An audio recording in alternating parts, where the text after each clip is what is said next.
sure my phone's off.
Carlisle. What's up, man? How you doing? I'm well.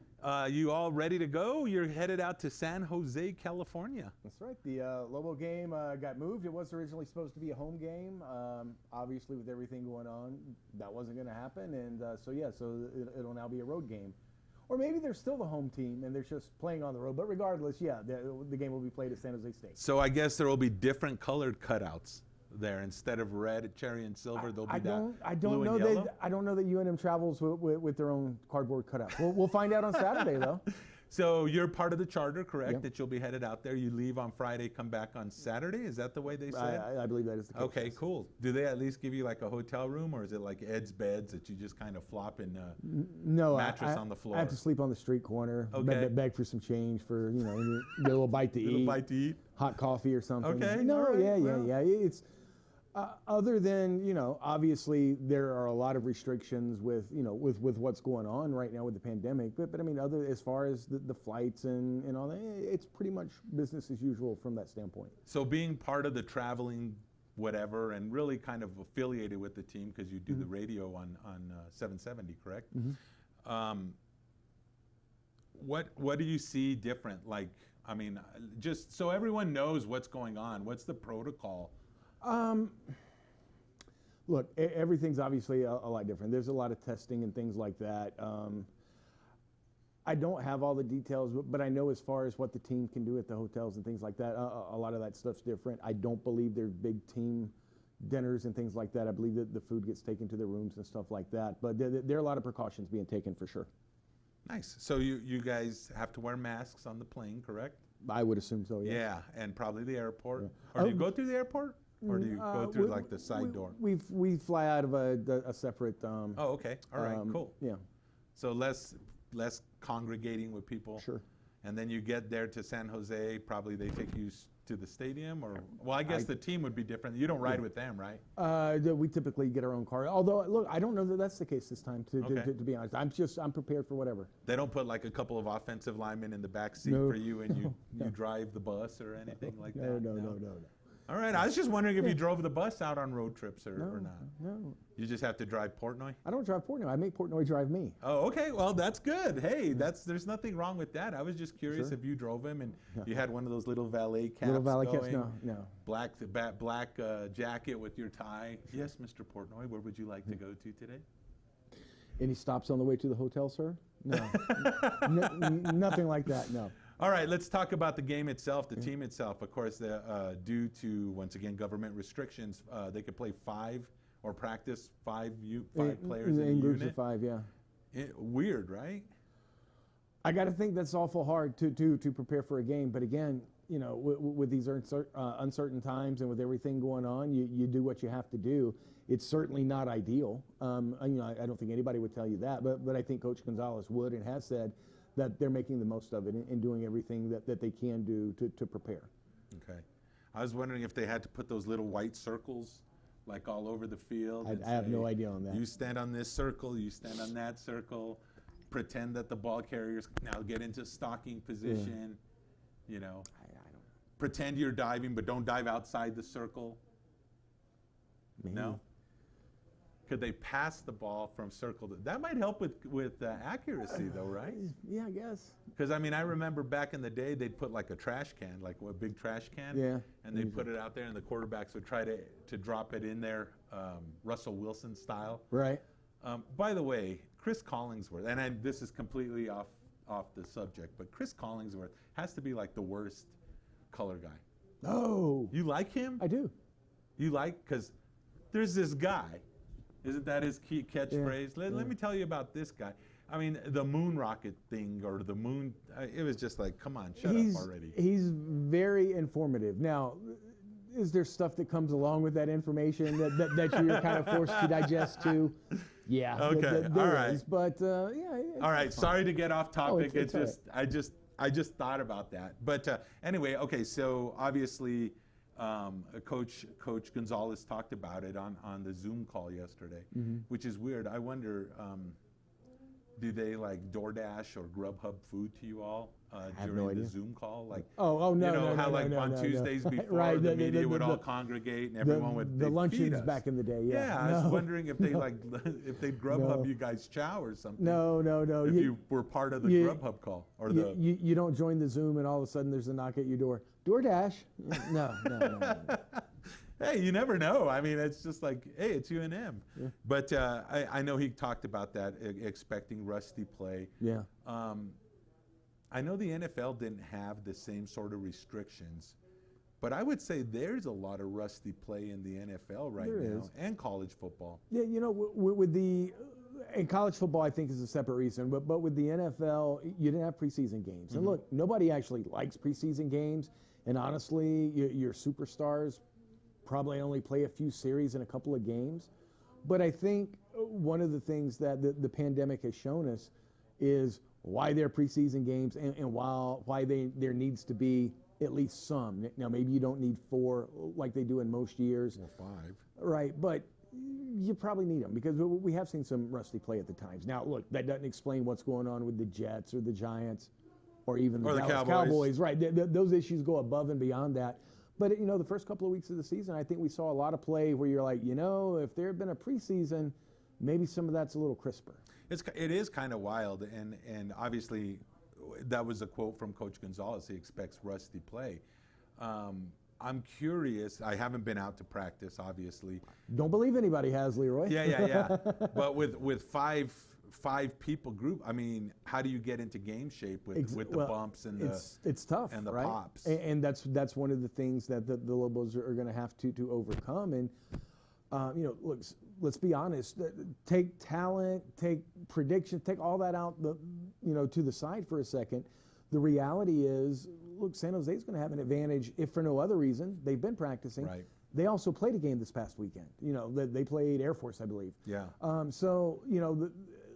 They've been through a game. They're able to practice. The Lobos, for at least the last couple of weeks now, have been practicing in groups of 5, and it is really difficult to prepare for an actual game and put in a game plan when you're in small groups like that. You can't scrimmage.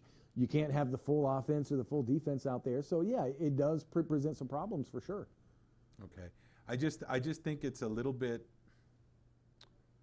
I just lost my train of thought. Sorry, and that's not that hard. It's a little bit. It's a little bit. It's a little bit difficult, and I can see exactly what Coach Gonzalez was talking about. Knowing, going to practices and knowing the way that Rocky Long used to prepare his team, and Coach Gonzalez, I'm sure he's the same way. They believe in a lot of physicality, hard work, preparing the defense and offense, the non-skill positions, if you will, even some of the skill positions, and taking pops and bruises, like you said, scrimmaging and stuff. Now, all of a sudden, you haven't been hit in, and some of the young guys, they haven't been hit in high school. They're only used to high school hits. Well, look, they were having full practices at one point, and when the numbers went up, right? But yes, certainly for the last 2, maybe 3 weeks now, that hasn't been the case. I'd have to go back and look, but yeah, for a while now, that hasn't been the case, and like we were talking about with the NFL, but the same thing will apply here. A big part of being game ready, it's not just putting in the game plan, but it's used to being hit. And the first time you really get hit, for the first time in 2 or 3 weeks, it might be a little jarring. You kind of check everything. It's right. Like, okay, I think that's right. I forgot how that felt. Okay. Yeah. All right. Let me check the For name. sure. All right. What's up? Yeah. It'll be interesting. Obviously, the Lobos settled on a quarterback. I don't think that was a shock to anybody, especially when. Probably not, especially after Brent Hughes went down. That's what I was going to say. Just from the experience, and he's been there, and that's not a knock on Trey Hall, who I understand, but played very well, in practice. But yeah, ultimately, Tuioti with the experience and the things he brings, won the job, and that's probably the right move. I think their running back core is solid, young, but solid. I thought Carroll did a great job last year coming on. And then obviously the newcomers coming in, and then Vigilant, I guess, has had a good camp, so he's going to get some playing time as well. And it sounds like Coach Gons is going to go kind of like the rest of football, of rotating running backs around. I mean, the predominant single back system is almost. Yeah, I was going to say, in this day and age, I think you have to do that. But especially with the challenges we just talked about that the Lobos have dealt with leading up to this game, you want to keep everybody fresh. You don't want anybody to take too much of a beating, early on. So yeah, from that standpoint as well, it makes a lot of sense to, rotate a lot of guys in and out, and keep everybody fresh. And I'm going to just say it, our offensive player of the year, and I think he'll be all conference. That's just my prediction. Marcus Williams, I think, is a beast. I think that guy's going to have a stand-up year, just a jam-up year. We've been waiting, but unfortunately the offenses were never geared towards him.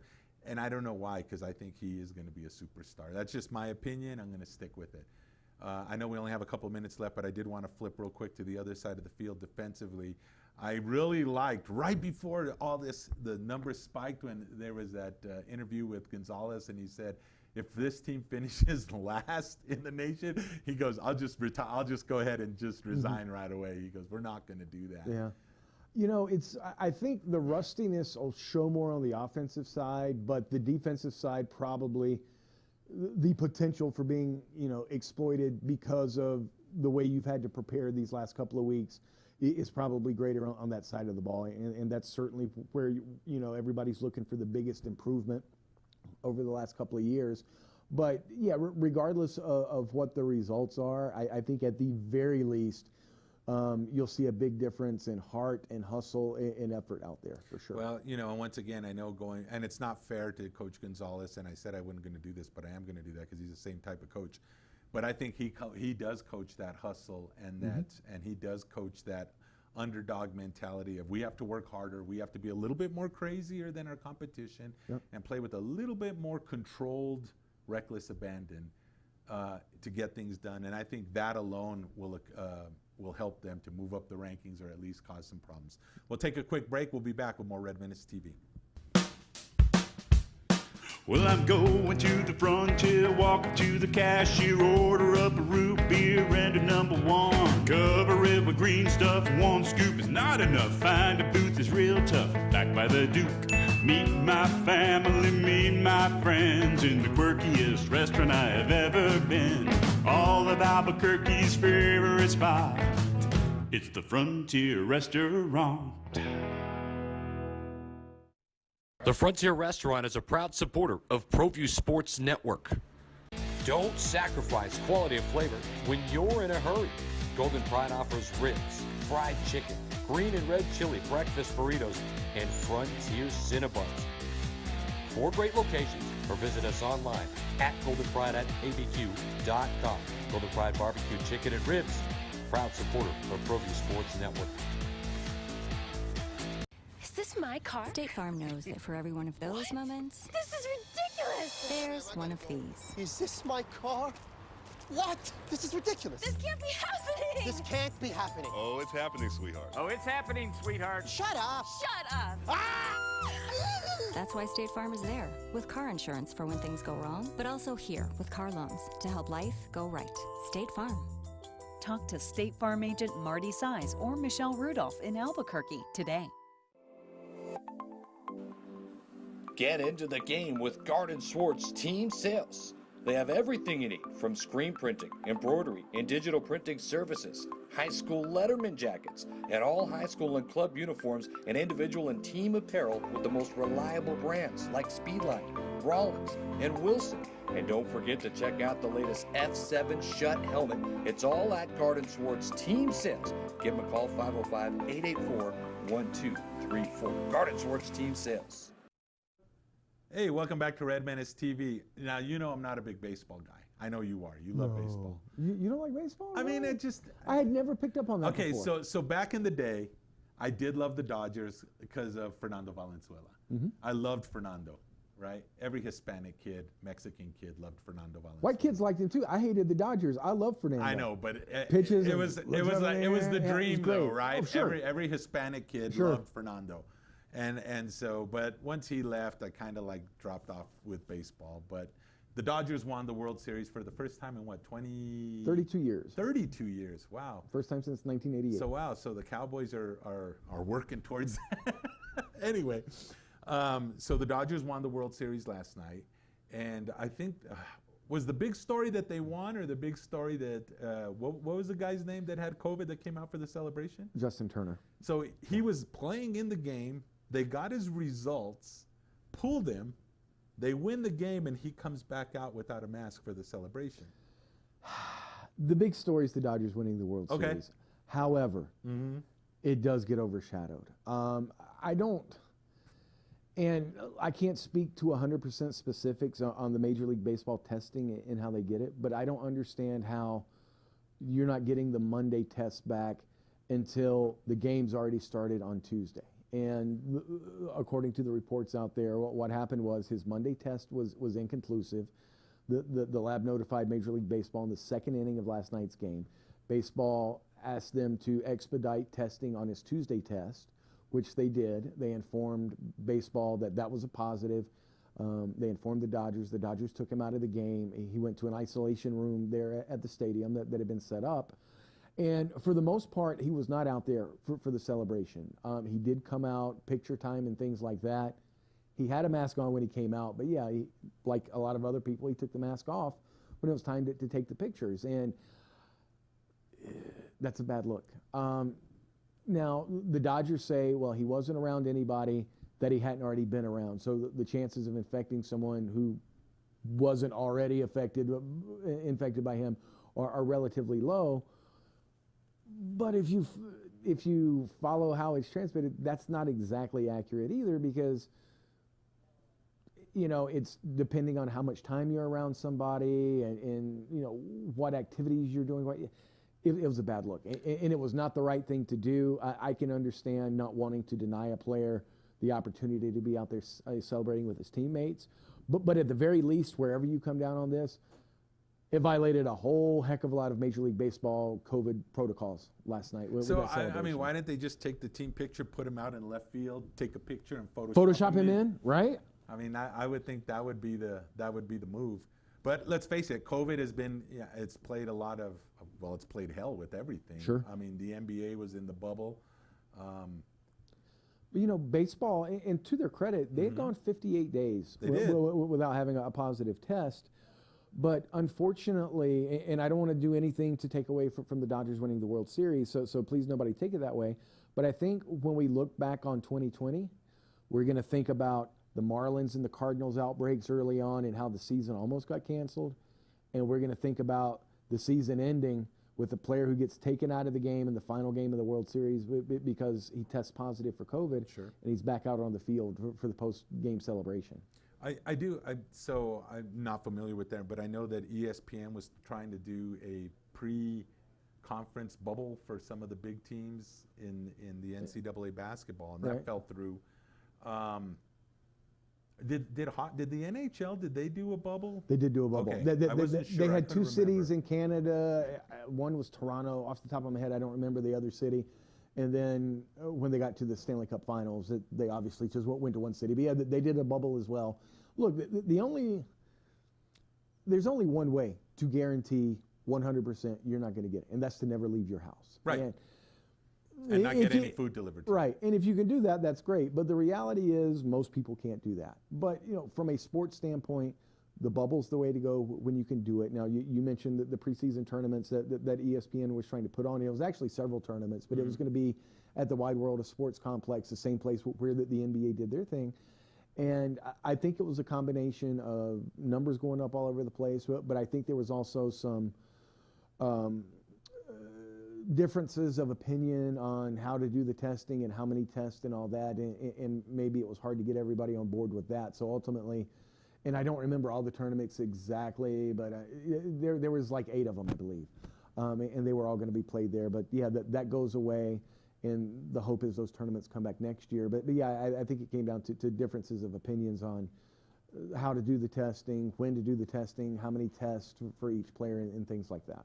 Now, the NBA, they did do the bubble, and at first, because they weren't the first sport to come back. That was NASCAR. It was actually UFC, but yeah, the UFC NASCAR. Did UFC ever really go away? I mean, yes. For how long? 5 weeks, I think. Yeah, okay. 6 weeks, so something. That's yeah. almost went away. Yeah. But at first, the numbers for the NBA were pretty good, but it seemed like the numbers kind of trended down. Are you talking watching. viewer? Okay, yeah, viewership, yeah. And look, let's be honest, the numbers are down for all sports. And I don't think there's a single reason for it. I think there's probably, depending on the sport especially, there's probably half a dozen or more reasons for it. I think a big part of it in the case of the NBA, nobody's used to watching NBA finals in, August and September. That's true. And the playoffs going on. So it's different view. I think a lot of viewing habits have changed during the pandemic and everybody being at home. And if you didn't already embrace, streaming platforms, Netflix, YouTube, Prime, all those, and go on and on and on.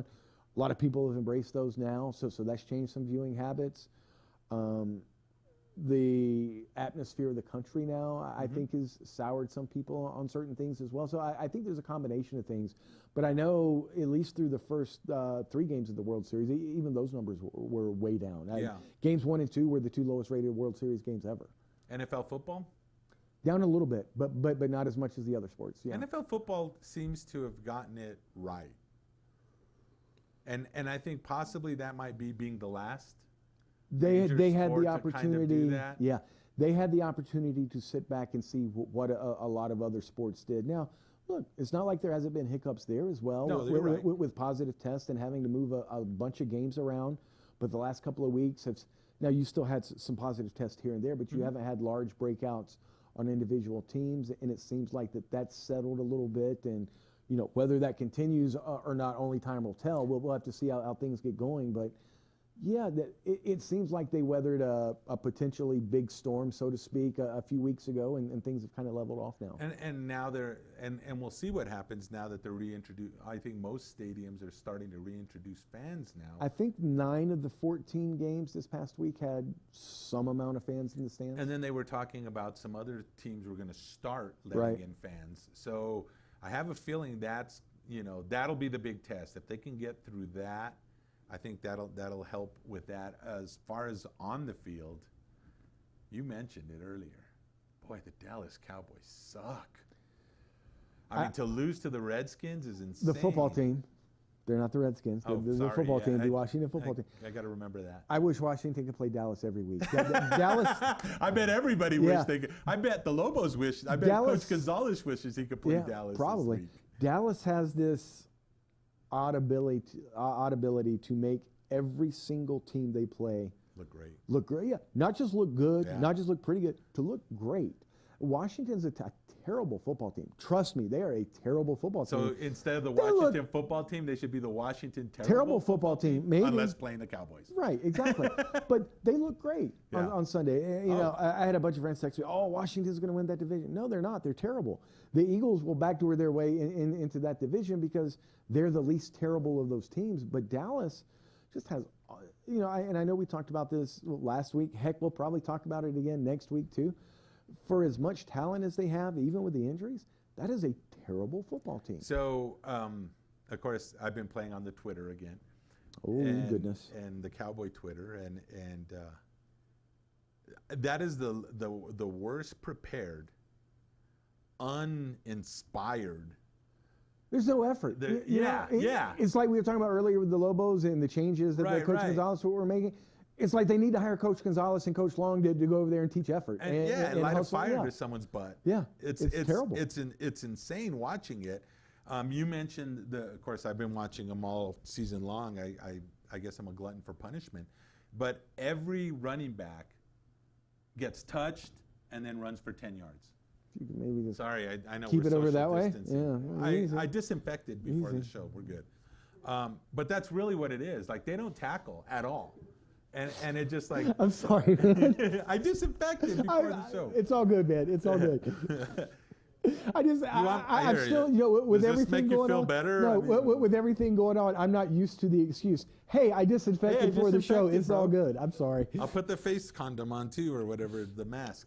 But yeah, I mean, they're just like you said. There's no effort. Yeah. There's nobody. I mean, I thought they would get healthy versus the Washington football team. I did too, honestly. I thought they yeah. were going to get really healthy, and I thought that it was going to be a breakout game for Andy Dalton, who, man, was that? Ooh. I can't speak to the intent, but there's no doubt the Joe Bostic from Washington led with the helmet, absolutely made helmet-to-helmet contact with Andy Dalton. And Dalton, as I understand it, was briefly out cold. And I know Mike McCarthy, that the Cowboys head coach, was upset that no Cowboy players got upset, went to defend Dalton or anything. You should probably, especially during a pandemic, shouldn't, justify or encourage fighting and things like that. But in a situation like that, to have nobody at least get in Bostic's face, push him a little, say, "What the heck, man?" Look, man, I a bad remember look. way back in the day, and this is not even the physical damage like that, where Terrell Owens caught a touchdown, ran to the star, and did his little Right. dance. And then they ran and knocked him down when he tried to do it again, because there's rules to the game, right? Right. That's just, you don't do that. I'm sorry, if you're an offensive lineman, if you're anybody, if you're the water boy, and you see your quarterback get nailed like that, to not do anything, I think that's indicative of what you said. There's no effort. There's no heart. I know Jerry Jones is took a lot of heat in Dallas this week about the hiring of McCarthy, which I'll be honest with you, when I heard that name, I was not excited at all. To be at Green Bay that long, to have Aaron Rodgers, and to only come up with one Super Bowl shows me you kind of suck as a coach. He hasn't done anything to dissuade that opinion of me so far this year. The offense looks horrible, absolutely horrible. Zeke Elliott, can you get some stickum or something? I mean, you're just giving the ball up like nobody's business. Yeah. And I mean, it's not even like it's like amazing plays by the defense. It's just, here you go. Let me just cough it up. Dalton, I mean, nobody blocks, nobody tackles. You have 3 amazing wide receivers. Nobody can get the ball to them. Well, Dak did, but I mean, usually they were down by about 45 points at that point. So, he was a fantasy football. I mean, he was like my king on DraftKings because like 400 yards, 4 touchdowns, lose by 3 points. Good job. It's the great, and you know what? I think that's something else that's changed viewing habits of sports, and especially the NFL. Yeah, other than the team I actually root for, I don't care who wins or loses. I just care about the numbers they put up. Yeah. So like during Buffalo's bye week, I have Josh Allen in all my fantasy leagues actually. I picked up Gardner Minshew. I knew there wasn't a chance Jacksonville was going to win any of those games, but out of what was left, he was going to put up the best numbers. Yeah. And sure enough, the week I had to play him, he put up stupid numbers, stupid crazy numbers, and that's all I care about. You know what's even worse, and I don't know if you play at DraftKings. Oh, yeah. Have you played that I do. a little bit? It's like, okay, let me see. All right, this guy's worth that. All right, let's see. Which guy is the least suckable? Right. Well, and with the thing I like about DraftKings, but it also makes difficult in other daily fantasy sites is you don't just go out and pick the best player because you've got to fit it into a salary cap. So you want good players, but you don't want to blow all your money on 2 great running backs and not have money for wide receivers. So you got to try to be crafty and use some strategy. The key is you find the scrub player that's going to have a big game. Right. That's the crapshoot. Everyone's going to pick 2 or 3 top players. For sure. That happens, right? And they're going to put up good numbers. But are you the guy that when Chris Claypool has 3 touchdowns, was it 3 or 4? Whatever it was. Yeah. Are you the guy that was smart enough to get him that week? Spent the $2,500 on the and you got to check out DraftKings to understand. Were you smart enough to get him? And I did on one league. But unfortunately, the big guys that I scored, they did squat, so I ended up winning like $2.50 because you got to take a shot on the $3 game with 20,000 people. That I've gotten close. I've won $100 max, which was pretty good for a $1 game. You claim that on your taxes? No, are you kidding? I just leave it in there because I'm going to play the next week, and it just keeps building up and building up. You don't have to claim on the taxes unless you actually pull it out. I don't think that's actually the case, but it's probably best for both of us. I should have never brought it up. I apologize. Yeah, okay, no problem. Maybe you can cut that out, Alden. My bad. Sorry. So, I was such. That's right. We're live. I was such a DraftKings junkie that before the football season started, I even started playing. I did play NASCAR, which is fun. Yeah. I even started playing soccer. Because I needed some action. I was like what? Give me a fix, man. Give me a fix. I was like at the sports book, like, okay, what can I bet on? Oh, look, there's a game in Turkey. Let's go ahead and. I'll be honest. If I understood more about soccer, I'd probably do daily fantasy soccer. I'd probably be more inclined to go to the sports book and bet on soccer. There you go. But I don't understand enough. So we're quick at a time. Lobos win or lose? Win. There you go. Nice homer job. You got to ride with them. That's right. I got to make sure I get back. I think they'll lose by 3. Hey, we'll see you next week with more Red Menace TV. We're going to turn it over to Micah. God bless you all.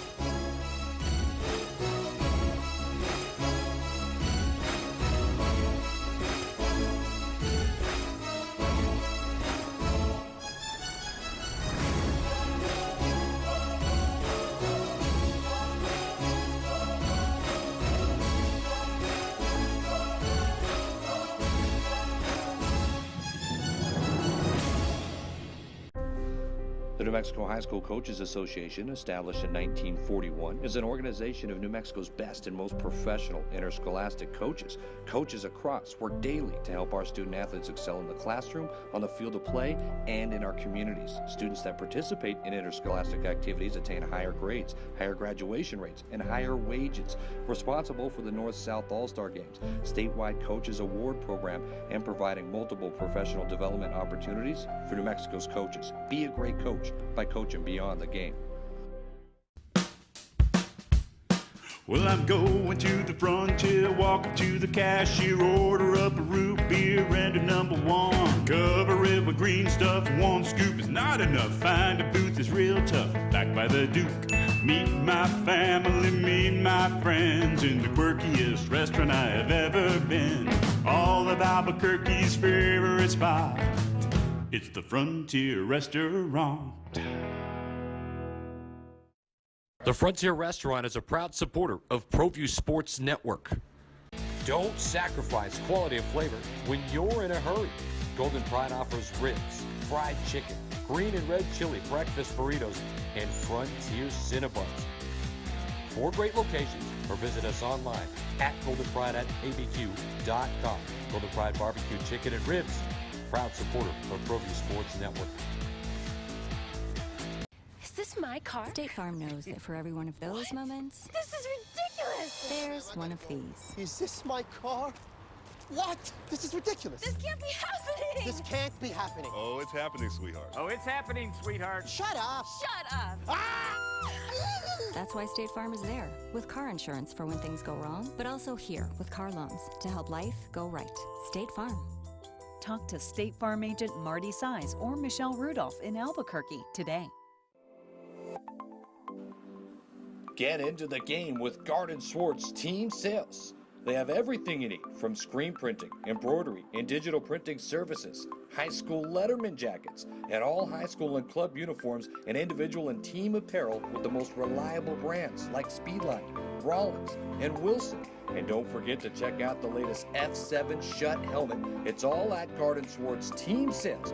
Give them a call, 505-884-1234. Garden Swartz Team Sales.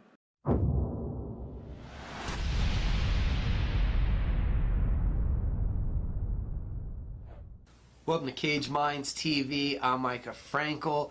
The UFC just wrapped up a second stint on Fight Island. It was 5 weeks in a row, all capped off with this past weekend's UFC 254, the main event, the lightweight title fight we had all been waiting for, and Khabib Nurmagomedov delivers a dominant performance. It's historical and then surprising. After the victory, the champion takes the microphone and retires. We all know that there have been a lot of trials and tribulations for Khabib, losing his father during the COVID pandemic. The pandemic had set back his fight with Tony Ferguson. That's what inserted Justin Gaethje to this opportunity. Khabib said he competed one last final time because of that respect that he felt he was linked to Gaethje and that this would close the chapter in his competitive career. A lot of people expected that 29-0 would not have been the end of the line, that Khabib would have went for 30-0. He had alluded to wanting to fight GSP, who he felt was the greatest, to take that GOAT status, but it's not to be. The fight that everybody wanted to see, that we're not going to get, Ferguson versus Nurmagomedov, ends up, it was just never meant to be. But what we got in a final offering from Nurmagomedov was an incredible performance. Just insurmountable pressure that made Justin Gaethje wilt, timely takedowns, nearly finishing the submission in the first round, and then a minute and 35 seconds in the second round, getting the triangle choke. Can't be overlooked. A black mark on the record of referee Jason Herzog. Dude, you missed the tap. You just totally missed the Gaethje chop both times, and Gaethje goes to sleep in the cage. Not to let that overlook an amazing performance from the champion, and now a vacant lightweight title.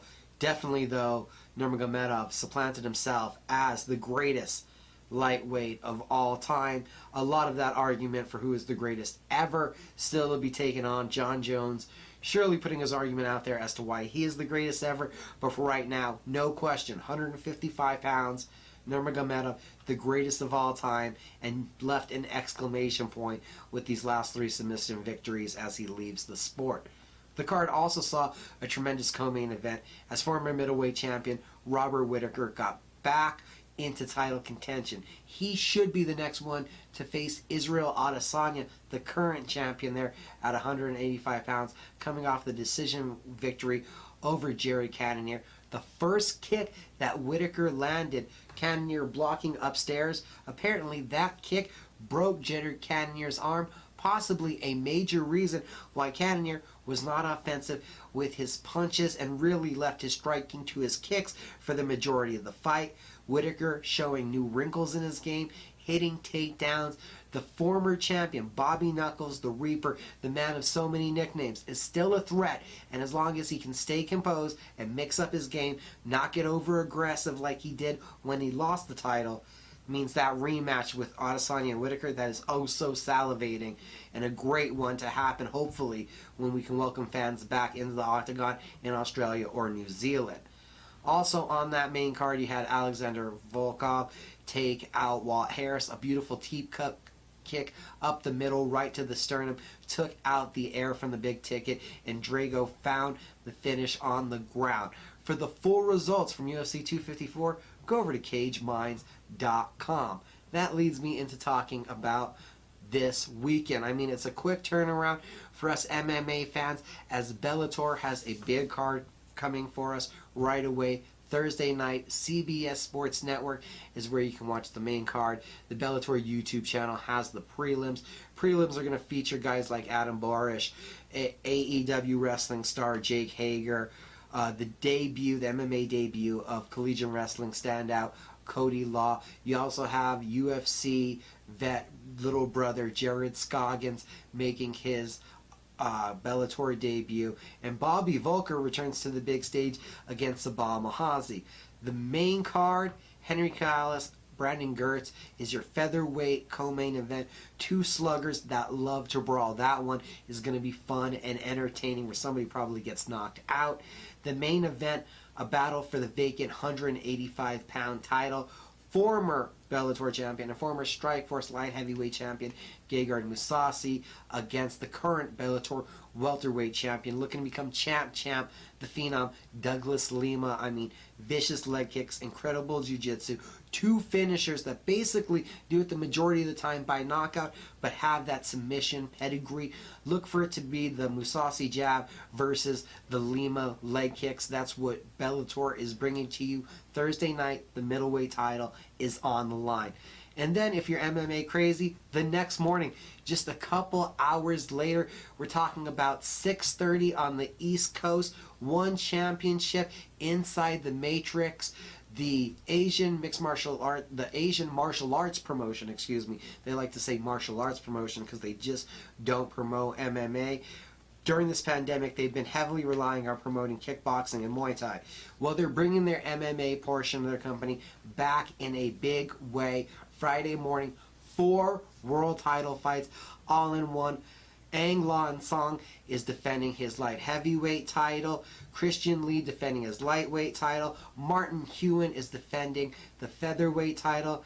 And Ji Yang Dong defending the women's strawweight title, not to mention former lightweight champion Edward Furlong on the card. Of the challengers, notable one challenging for that featherweight title is Stan Lee, the LFA and UFC Ultimate Fighter veteran.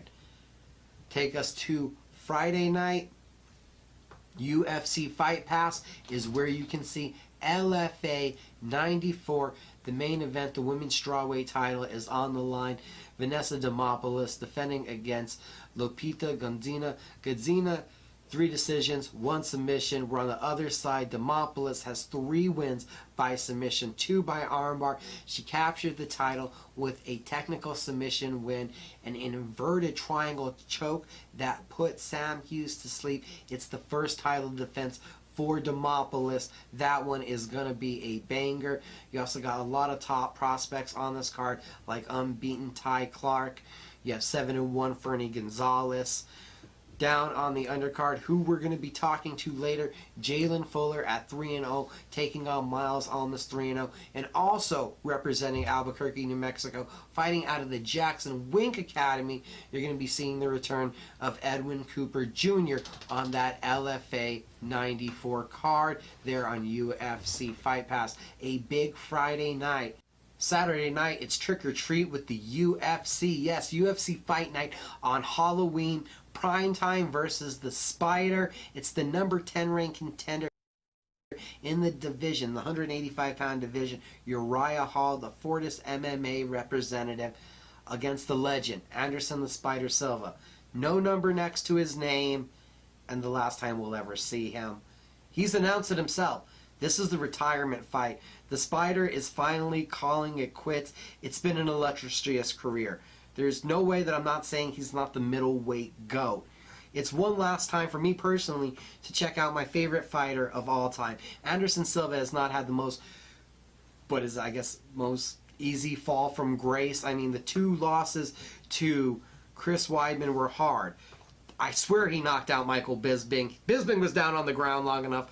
I don't count that decision loss. Definitely lost to Cormier getting out wrestled.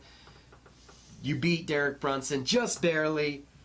The fight against Adesanya will look like 2 guys inside the Matrix. Sorry, One Championship taking the name of your event that you're having this weekend. But it was a classic. It was something beautiful in a martial arts manner. And then just getting destroyed by those leg kicks of Jerry Cannonier. Not the most graceful way to go out. So we know there's a lot on the line here. I wonder what kind of Silva we see. A Silva for the last, as I mentioned, all of those fights, and even a little bit before, had really been a counter striker. Do we see a more offensive Spider? 23 wins by knockout.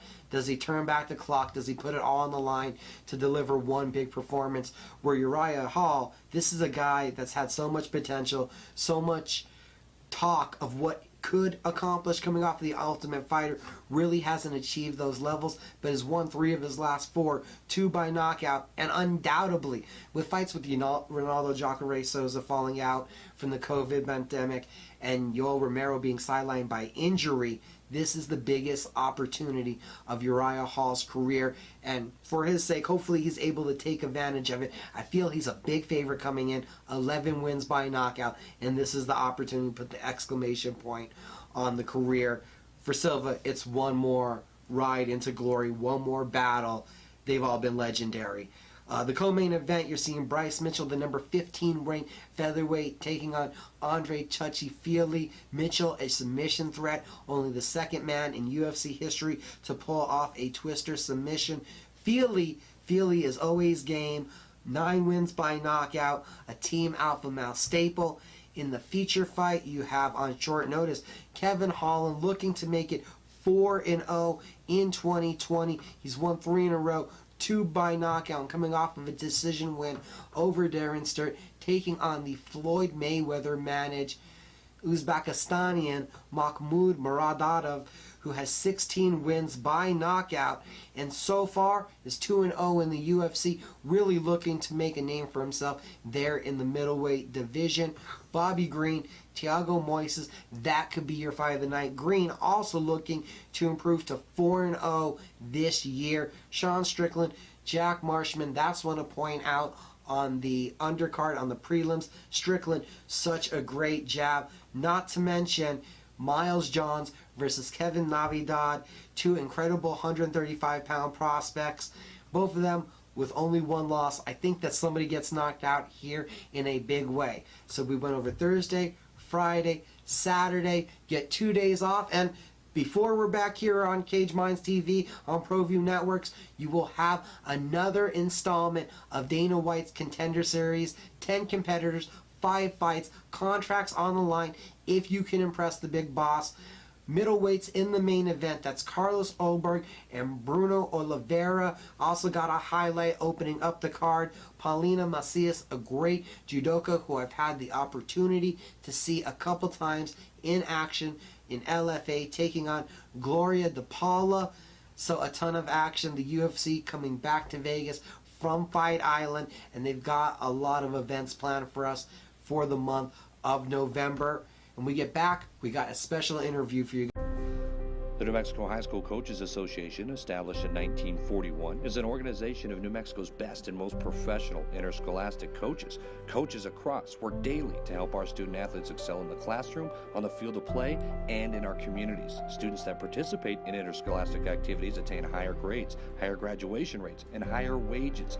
Responsible for the North-South All-Star Games, statewide Coaches Award Program, and providing multiple professional development opportunities for New Mexico's coaches. Be a great coach by coaching beyond the game. Well, I'm going to the frontier, walk up to the cashier, order up a root beer and a number one. Cover it with green stuff, one scoop is not enough. Find a booth is real tough, back by the Duke. Meet my family, meet my friends in the quirkiest restaurant I have ever been. All of Albuquerque's favorite spot, it's the Frontier Restaurant. The Frontier Restaurant is a proud supporter of ProView Sports Network. Don't sacrifice quality and flavor when you're in a hurry. Golden Pride offers ribs, fried chicken, green and red chili breakfast burritos, and Frontier Cinnabons. 4 great locations, or visit us online at goldenpride@abq.com. Golden Pride Barbecue Chicken and Ribs, proud supporter of ProView Sports Network. Is this my car? State Farm knows that for every one of those moments, This is ridiculous. there's one of these. Is this my car? What? This is ridiculous. This can't be happening. This can't be happening. Oh, it's happening, sweetheart. Oh, it's happening, sweetheart. Shut up. Shut up. That's why State Farm is there, with car insurance for when things go wrong, but also here with car loans to help life go right. State Farm. Talk to State Farm agent Marty Size or Michelle Rudolph in Albuquerque today.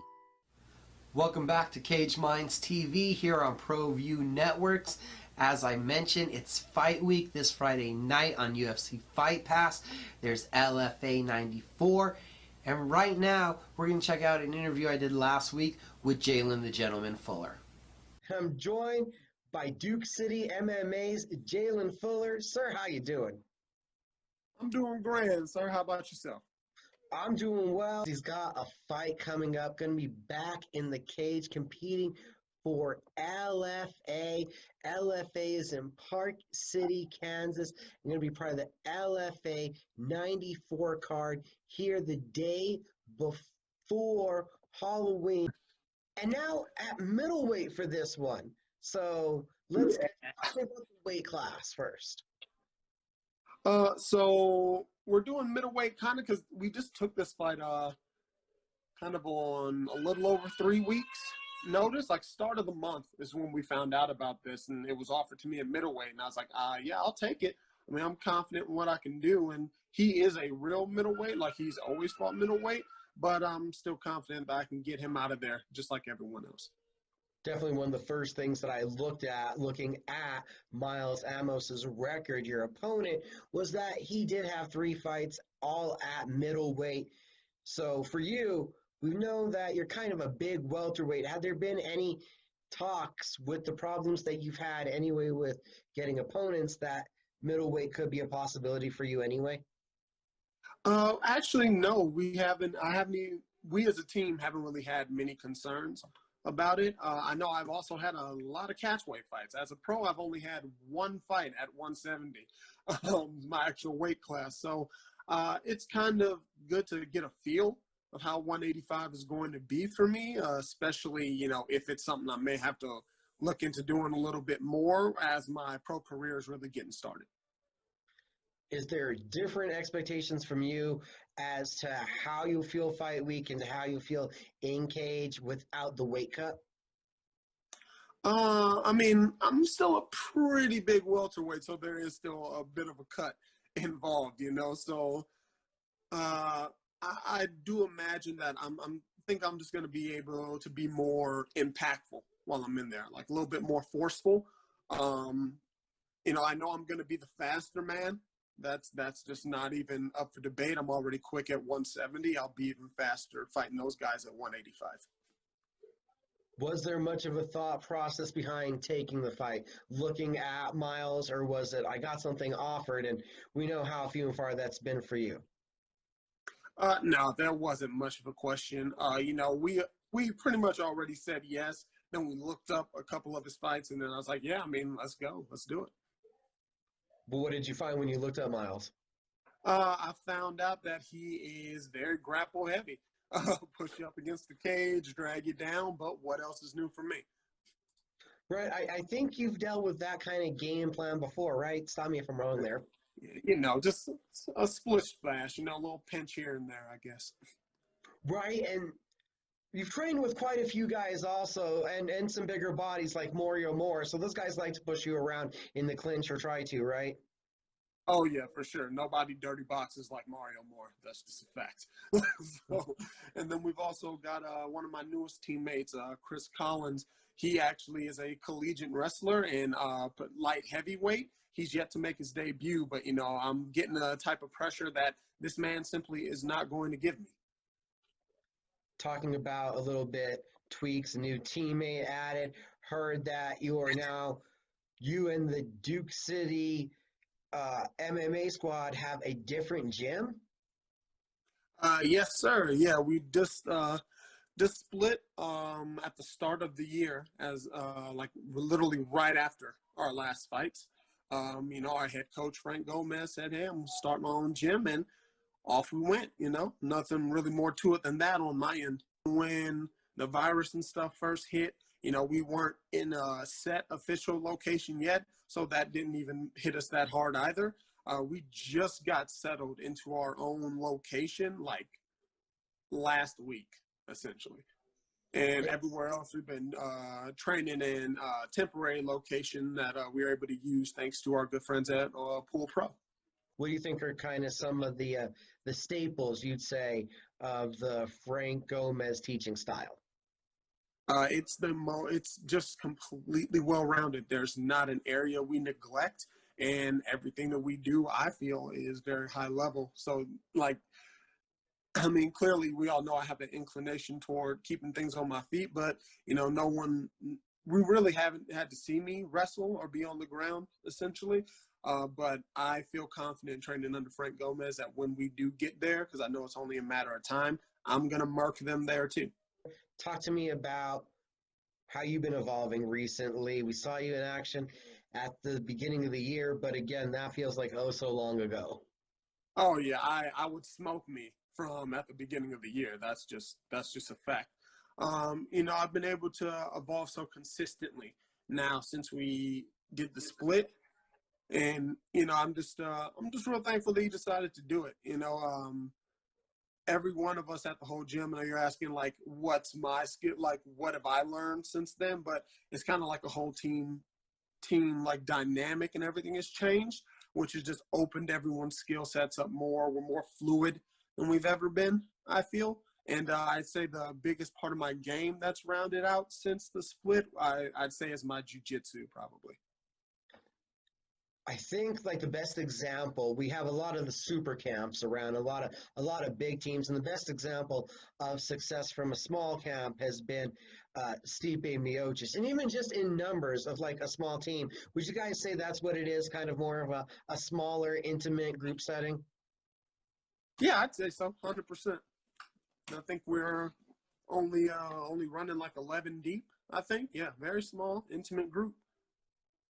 And has there been like a factor of that kind of individualized personal attention that the coaches being able to give has helped? Oh, 100%. Yeah, that's not even up for debate. And talk to me how that is beneficial for you. For me, literally, you got somebody who's legitimately watching you, critiquing you, and someone who's got your best interest at heart. He gives us space to be us and not really try to mold our style into one particular way for the gym. He literally creates something that's literally for everyone. Like that's something that he's done consistently since even before the split. He looks at you as a fighter and figures out what's going to work best for you, what works best against you, and gets you to start working on that. And there we go. 3-0 yourself right now, and we're talking about improving and developing, but we even haven't really got to see that much of where you were at. It's like 71 seconds in the last two fights. Yeah. That's also part of the results of the training. We went from a 15-minute full-on decision in my very first pro fight to just starching dudes. Does it feel nice to kind of have that mystique of not much tape out there?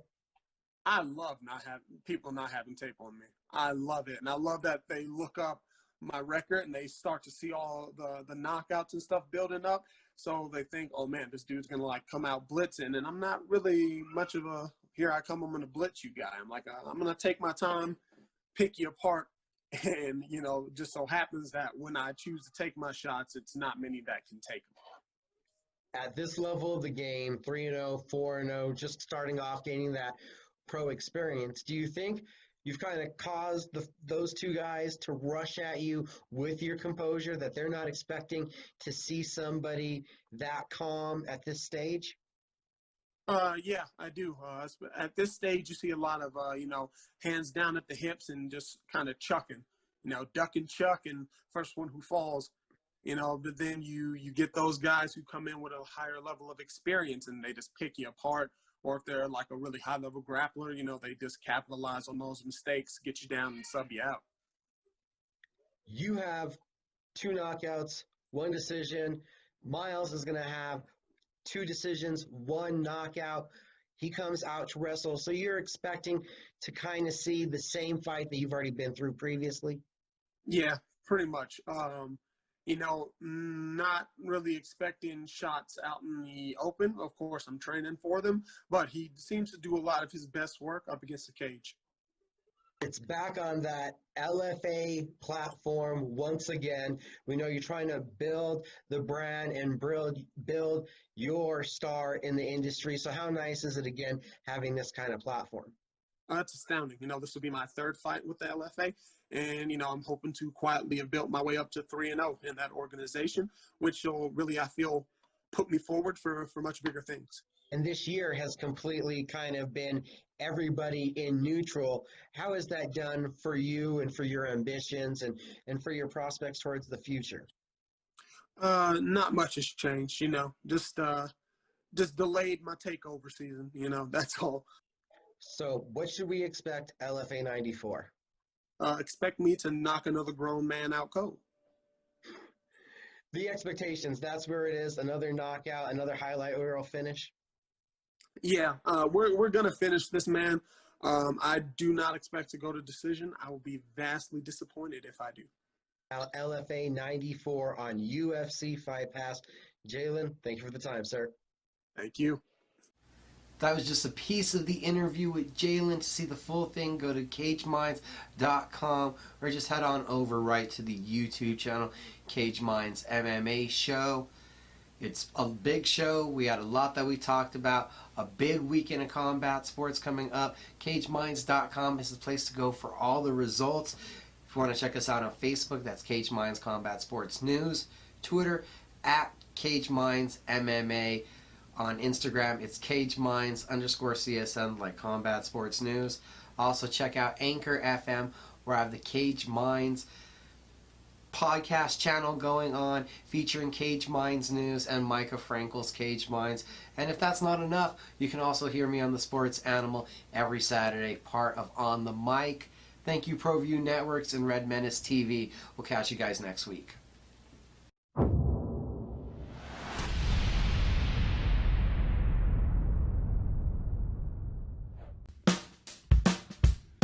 Well, I'm going to the frontier, walking to the cashier, order up a root beer and a number 1. Cover it with green stuff, 1 scoop is not enough. Find a booth is real tough, back by the Duke. Meet my family, meet my friends in the quirkiest restaurant I have ever been. All of Albuquerque's favorite spot, it's the Frontier Restaurant. The Frontier Restaurant is a proud supporter of ProView Sports Network.